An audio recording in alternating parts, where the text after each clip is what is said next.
This is Foghorn with another installment of Flight School Academics. For this, let's see here, it's the 9th of May, 2950 or 2020 if you're stuck in the past. This presentation is part of an ongoing series of academics for the members of the Aurora Republic, a premier role-playing organization and Star Citizen. If you are new to the Aurora Republic or visiting for the first time, let me start by saying welcome.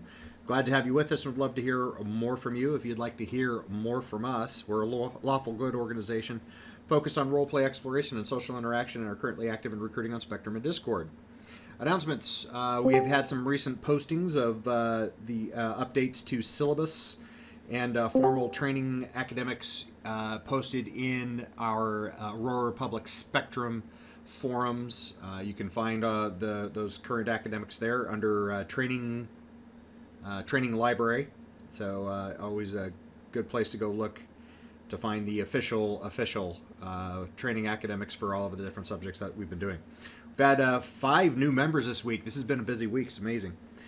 So I'd like to take this opportunity to say hello to Trey Monkey, Brandigan, Alexander Tar, Demicat, and Toasty, who have all joined us this week. And Trey Monkey has gone as far as to actually go into the verse, go fly with us for at least once, and gotten rid of his immigrant tag already, so he's a full citizen. Everybody do please take a moment to say hello to him if you see him in the Discord chat, and I do believe he's in here with us tonight. So, rules of engagement. We are streaming this video on Twitch, so expect that there is a delay. If you're also in the Discord chat, I would suggest you probably want to mute one of those, probably the Discord, or not mute, deafen, so that you're not hearing my voice twice with that delay, because that would probably be might drive you insane. You're never really sure. All right, tonight we are going to discuss something we in the fighter community we actually call a WEPTAC, which is a Weapons and Tactics Conference. But I just kind of threw that in there as a because I didn't really know what to call what exactly I was going to cover tonight, which is basically some clarifications. Some talk about ergonomics if you're using sticks, and a couple of new brevity terms. So it's kind of a potpourri night, if you will, for all of you Jeopardy fans out there. All right, so first off, we've had our first group who's gone through Flight 201, which is the BFM sortie, training sortie for the group that I'm trying to stuff through to get more instructor pilots done, so that I'm not doing all this stuff myself.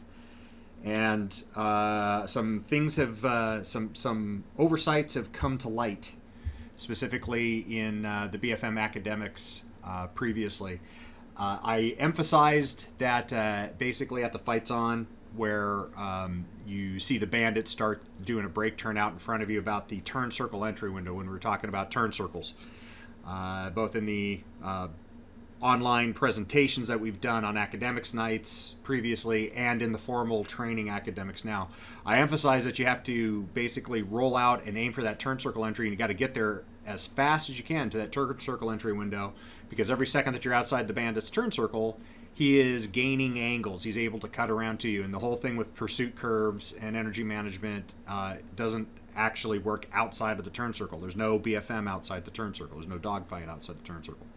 So what I didn't emphasize, and this showed itself in a few of our trainees' first hack at it, was that yes, you need to accelerate as fast as you can from where the fight starts to that turn circle entry window, for the reasons I stated earlier. However, what I failed to say was that you also have to take out all of that additional speed when you get there to that turn circle entry window, because otherwise, if you are beyond about SCM speed, it appears to me on most of the fighter craft that they've designed in Star Citizen, the SCM speed seems to also be the best maneuvering speed, or what we would in the real world fighters would call corner velocity. So that seems to be about where you can get the fastest nose rate, fastest turn rate and fastest and smallest turn radius is up at that top of the SCM speed. So if you're probably somewhere around SCM speed when you see this fight start, and you accelerate through this acceleration maneuver to the turn circle entry, like we have here, The problem is like once you get there, you need to actually kill. If you started at SEM speed, this acceleration from here to here, also shown from here to here, you're probably bumping up into that red line above SEM by probably 1 full tick on the speed scale there. And the problem is that over top of that, you are losing turn performance. So once you get to that turn circle window, you actually probably need to smash a little bit of space brake to kill that red line back down to about SEM, so that you can then jam on the afterburner once you're pulling into this turn and you can start aligning turn circles. If not, what we were seeing a couple of times in some of the trainees who, like I said, it wasn't their fault. They were doing what they were taught. This was my fault. That's why I'm bringing it up to everybody, because I realized I failed to say something that was pertinent, just because out of 27 years of building habit patterns while I'm teaching one thing, something that I had just built into habit pattern that happens naturally when I hit the turn circle, I forgot that was something that wasn't natural to everybody else, and I needed to teach it so that they can build that habit pattern. And that is that right as you hit this turn circle entry right here, entry windows, you need to do a little reverse thrust to kill off any of that excess speed above SEM, get back down on corner velocity. So what was happening, these guys, they were accelerating all the way through, hitting the turn circle entry without having hit a little bit of slowdown power, and they were blasting way out the back of the side of the turn circle, and more than once on a couple of them, without me trying to do anything cosmic. I was just simply keeping the turn rate going, and I was able to turn right around and point at them face to face. And so that's why I was like, wonder why that's happening. Took a look at it. Oh, by the way, we've actually figured out a way that we can actually videotape both sides, both cockpit cameras, if you want to think of it that way. And it's been working pretty well throughout this week of training that we've done with folks. So in the future, I'm actually going to once again go back and redo some of the BFM academics. I'm not really changing anything that's said in there, but we actually have video that we can put in now so you can see what it looks like from the cockpit. From both sides. From the IP side, who's just out there playing, I'm just out here playing duck, quack, quack, quack at the big bogey gathering turn, and letting the trainee work these principles that they've been taught. So you can see both sides of the cockpit. You see what I'm seeing and see what they're seeing. There you go. So that's how I actually figured out, once I looked kind of over at the other monitor and looked at their screen, went, ooh, okay. And of course we stopped, and I went, something I probably should have told you. So now I'm telling the rest of you now. So if you guys are going through the BFM academics on your own, prepping yourself for future training flights, which we have planned for you in the future, once I get an IP core, an IP cadre built so that there's more of us than just me, then that's something that in the academics as they stand right this second is missing, is the fact that when you hit the turn circle entry window, you also need to control any speed over top of SEM and get yourself back down onto SEM speed. Now, how do I get rid of the laser pointer? Or that way. All right, so I'm actually going to demo something in Arena Commander with the Mighty our training platform, the Mighty Avenger. So when you do a turn in any direction, you'll notice that obviously as you pull, you can. This is a flaw in Star Citizen's flight model in when it comes to coupled flight. Coupled and decoupled is not something that Star Citizen created. That actually exists in the aerospace community, and there's definitions to it. So coupled flight, when you're talking about space flight, means that the velocity vector, that sort of rounded square that has the chevron at the bottom of it, like you see there, that velocity vector is supposed to be controlled by attitude, by spacecraft attitude. In other words, I get the velocity vector to go where I want by pointing the nose. That does not mean I can pull that gun cross off of that velocity vector. The flight control systems in spacecraft prevent that. In other words, you can only get the spacecraft to rotate as fast as it can change the velocity vector, and no faster. If you decouple, then all bets are off. You can do all of this crazy stuff and just rotate around regardless of the velocity vector, but that's uncoupled. And a decoupled flight in Star Citizen, in my opinion, is actually modeled exactly as it should be according to physics. This thing right here, where I can pull my nose in coupled off of my flight path marker, is opposite to exactly what NASA, ESA, and everybody who makes or flies spacecraft in the real world would all argue with this. Like, what are you doing? This is not how it works. Can you make it do that? Absolutely, sure. It's however you want to program the computers in the flight control system. However, there's an industry standard for a reason, is because this is what the human brain understands. So us being able to do this is like, why do you even have a coupled, uncoupled? All right, now that I've had that little rant and gotten that out of my system, now the definition of your maximum turn rate has nothing to do with your nose position. It is how fast you can move that velocity vector across the stars here, okay, across the sky. So that is the definition of your turn rate, and therefore also your turn radius. So if I sit here and I'm going to do it in pitch. If you notice, I'm sitting here at SCM speed, which I said was corner velocity. This is your best turn rate right now. You notice that I can pretty much hold about, you see the G meter at the bottom. I can hold about 4.4 Gs without pulling the nose off of the flight path marker. Pulling the nose farther than that does not change how fast, if you'll notice, that does not change how fast that flight path marker is moving across the sky.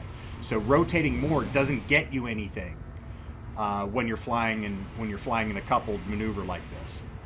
And it actually doesn't get you anything in an uncoupled maneuver either. You know, the maximum rate at which you can move that flight path marker across the sky is the maximum rate.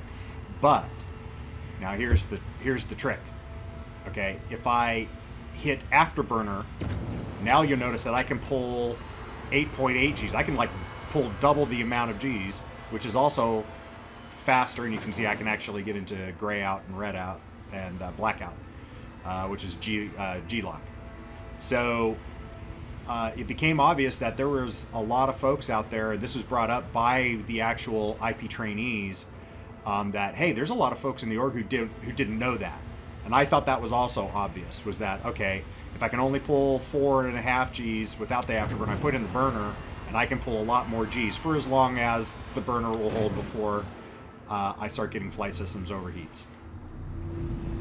Okay, so that's basically all I wanted to show you as far as that, is the fact that you can actually turn tighter holding the afterburner down and getting that flight path marker to move. The other thing in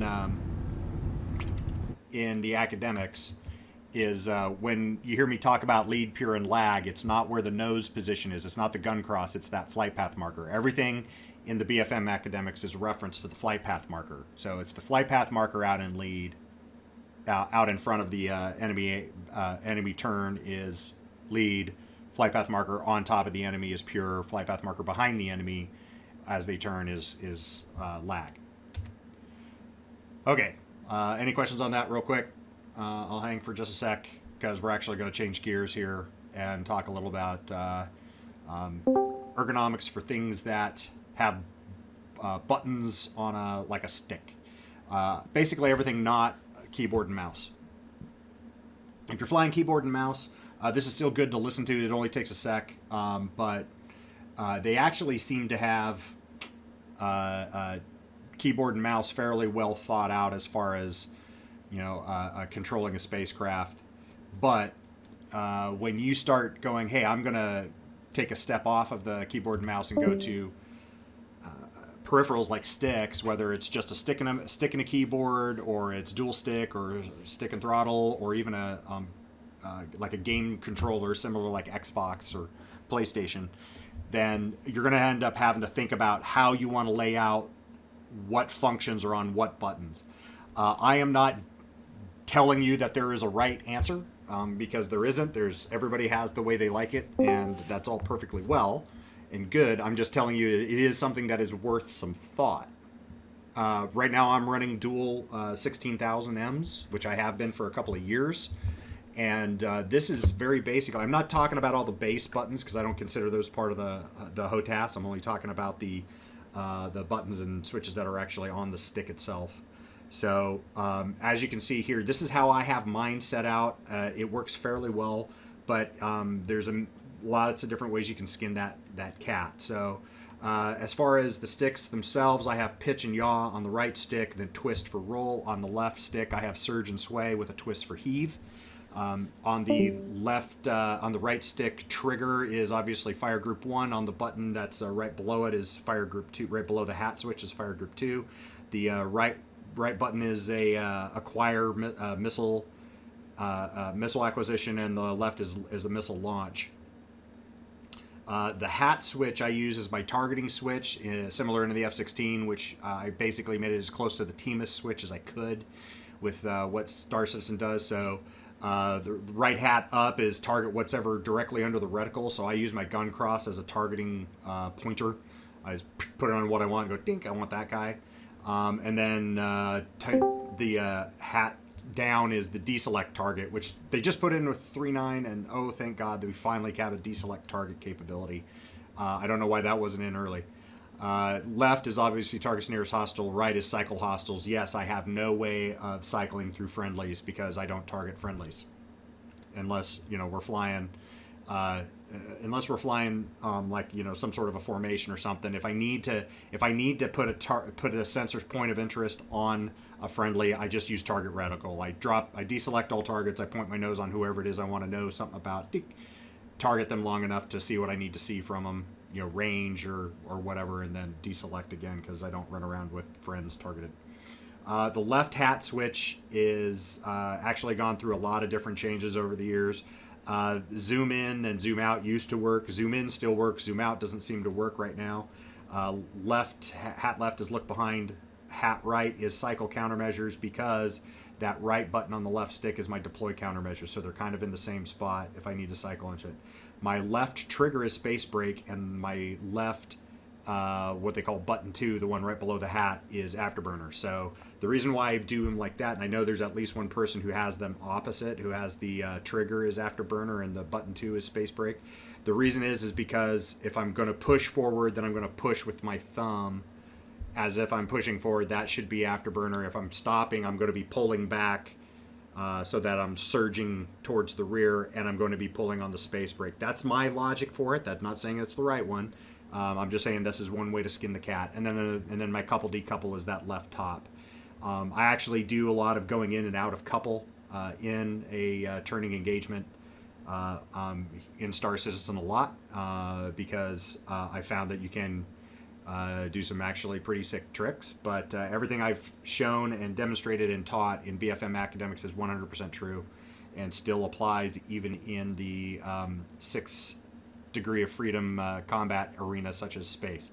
And oh, by the way, anybody who if anybody ever says space flight is 6 degree of freedom and atmospheric flight is not, you couldn't be more wrong. You're in 6 degrees of freedom at all times. If you're sitting in your chair right now, you're in 6 degrees of freedom. Okay, just because you can't thrust in a certain direction doesn't mean that you're constrained. You're not constrained in that. To be constrained in one of the 6 degrees, you have to be bolted down in that direction. So there is no difference between, quote, 6 degree of freedom space flight and 6 degree of freedom atmospheric flight, except for that you just have two additional forces that are operating on the aerospace vehicle. You have drag and you have lift. And if you want to count a gravity well, the fact that you're in a gravity well, you have weight now as well.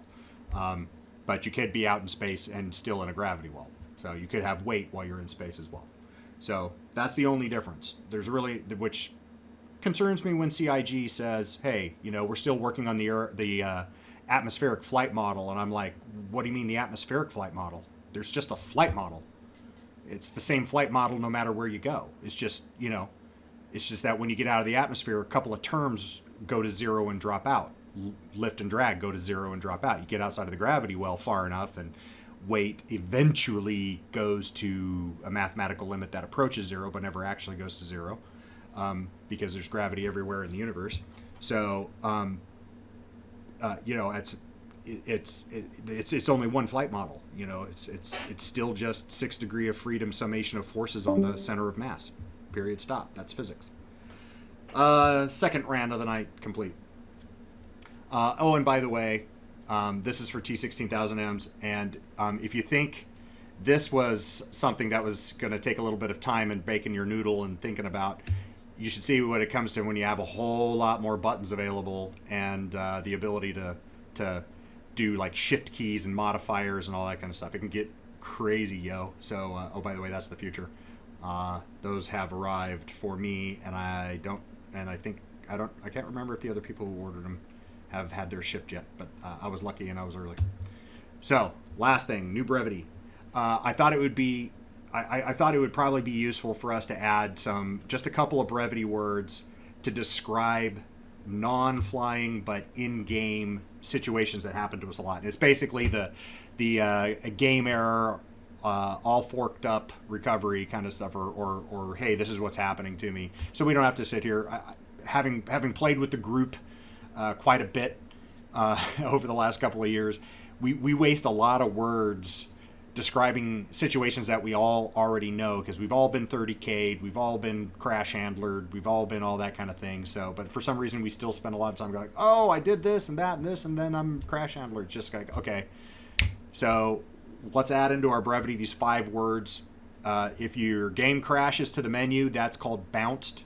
It means you've been kicked out of the instance, but it just dropped you back into the main menu. If you actually crash the desktop with crash handler, then okay, that's handler. If you're rubber banding, then that's rubber banded. If you have a game disconnect with an error code, then let's call that splattered and with the error code, so splattered 30K. And then if you get stuck in geometry, caught by or caught in geometry, and you're now no kidding stuck, you're probably going to have to maybe either suicide or escape to menu and then try to come back in. That's stuck. So those do not conflict with any of the other existing brevity codes. So I think that should be good. And that, as they say, is that.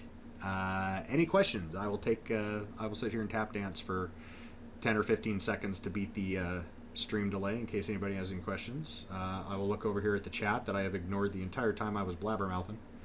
But let's see if there's any questions over there before we call it a night and go fly. Do I have couple set as a toggle or as a hold? It's a toggle. Regarding coupled versus decoupled, is it better to always use decoupled, or is there a good mixture of the two? I actually fly around coupled almost the entire time. I use decouple only in small doses, and that's if there's a reason for me to have a vector somewhere else other than my nose. I do a lot of decoupled landings, just because there's a lot. God, I kind of enjoy it, really. That's probably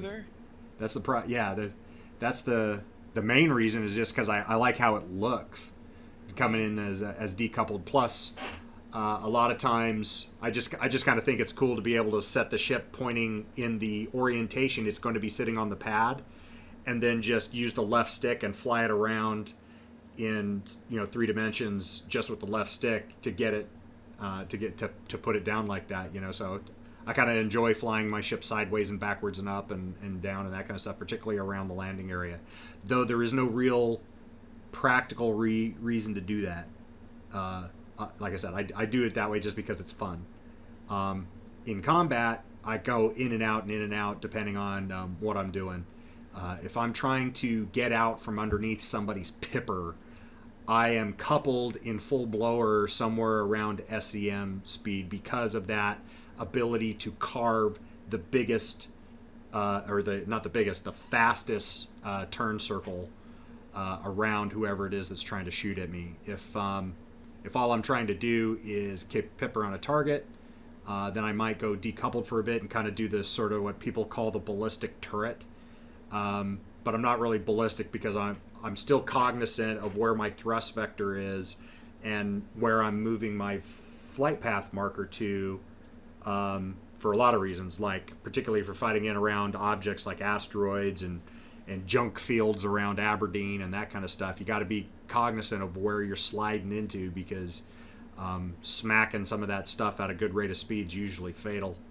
At best, it usually knocks stuff you wanted off of your jet, like weapons and wings and landing gear. So it's all about control, and however you do it is valid, as long as you can demonstrate that you're actually in control of that velocity vector. Controlling your nose is not control.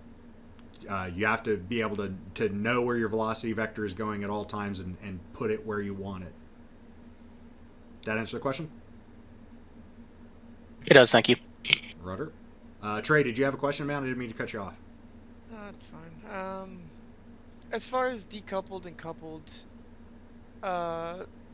for defensive maneuvers, getting someone off your six or whatever, just trying to turn around on them so that you can be on the offensive, which one would you say is better?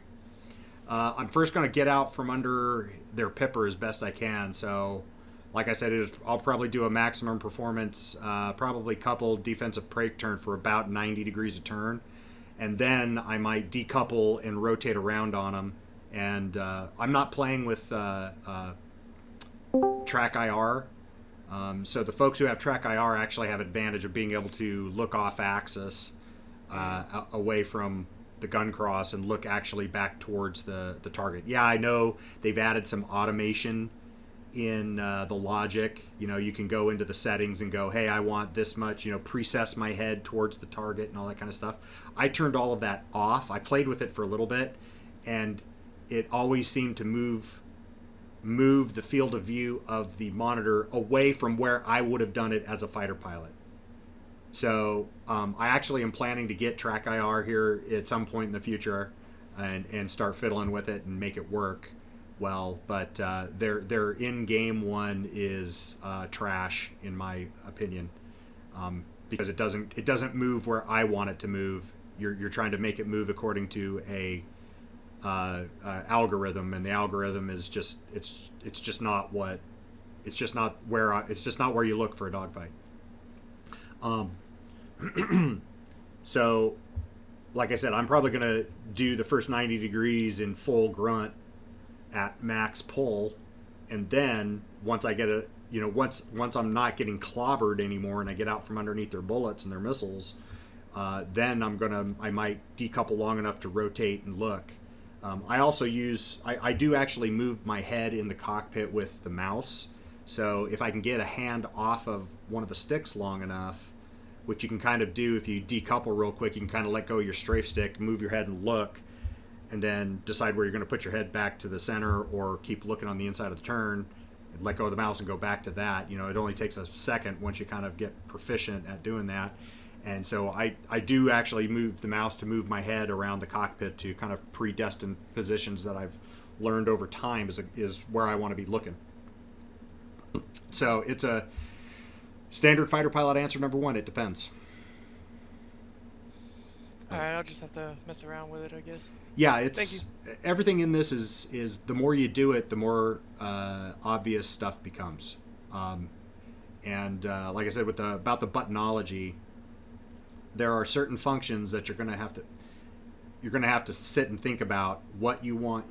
Particularly if you're using a stick system that has limited number of buttons, such as the T16000Ms, then you're going to have to think about what you want up there in a fight. In a turning dogfight is not the time to be letting go of the stick and reaching down for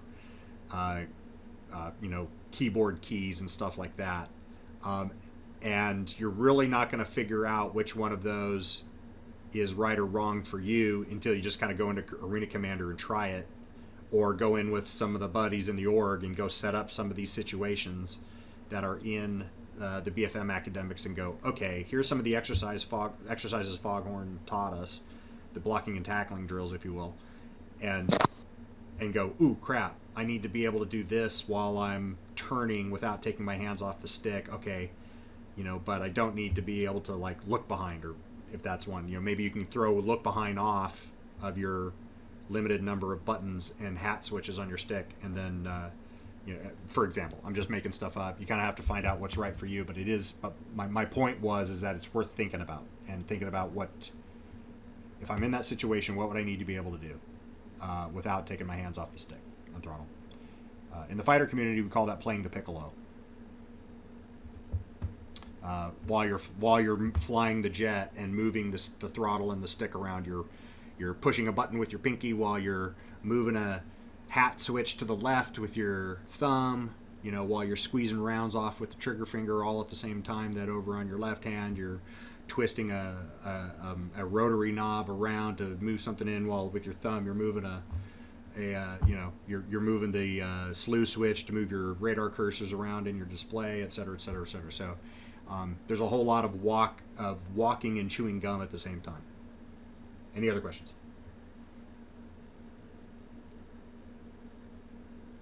It's like playing piano, but deadly. Right. It is like playing piano, but deadly. Unless somebody plays piano really poorly, that could be deadly sometimes. Or sings really bad. Right. Moonlight Sonata played poorly. Sometimes Moonlight Sonata played well. All right. That's it for questions. Quick comment, Foghorn. I also lost my zoom in, zoom out on my key bindings, but I was able to dig through and rebind it to my zoom and zoom out dial, and now it worked. So it is there. You have it on an axis, right? You said a dial. Yeah, I got mine on a dial actually. Yeah, that one still works. The digital one, where you can do a button for zoom in and a button for zoom out, and which is the hat switch is basically a forward button and a back button. They're digital, in other words, and not an analog dial. That one in the back still doesn't seem to work, or at least I still can't seem to get it to work. And it's been like that for patch after patch after patch. I haven't been able to zoom in and then zoom out. So what I have to, the workaround is I zoom in on people, but when I can't zoom out, I just tap. That's why I have the look behind on that left hand hat to the left. So I could just tap that. It's not because I'm using it to actually look behind. That's just to cancel the zoom in. Gotcha. So I can zoom in on people, no problem. It's the zoom back out button that doesn't seem to work. And I've gone in and rebound it and checked it a million times. Yeah, a few patches ago, I was having that problem. I had it on a different dial, and it would zoom in but not out. So eventually I tried it on a different dial, and now it'll zoom in and zoom out. But I did lose it with the 3.9 patch. I guess things changed, and so I had to redo it. You might, if you haven't looked, there was several zoom functions new in the key bindings. Yeah, I'll have to go look. I have other than the fact that I've tried it while flying in game and it hasn't worked. I haven't actually gone back in to check out how the bindings changed. But okay, that's probably enough blabbering. We've been blabbering for half an hour. So I'm going to say that this wraps up this installment of Academics with Foghorn. Hope you found it interesting, helpful. If you have any questions that I did not answer, please feel free to contact me via email, Discord, Spectrum, or comment sections below. I will answer it to the best of my ability and as quickly as I can. If you're part of the Aurora Republic membership and you haven't hit those subscribes and follow buttons for this channel or our YouTube channel or any of the other media channels that we use, please hit those immediately and enable notifications so you can remain up to date. If you're a visitor, please also feel free to hit those subscribes and follows. Excuse me. And leave us some feedback, as it really does help us, and we do read it and are always striving to improve our content. You can find out more at aurorapublic.space, which is an awesome website and always improving, or you can find us on Spectrum at robertspaceindustriescom/org/aurora-rep. I will see you next time. This is Foghorn signing off, wishing you the pleasant remainder of your morning, afternoon, and or evening, and thank you very much for watching.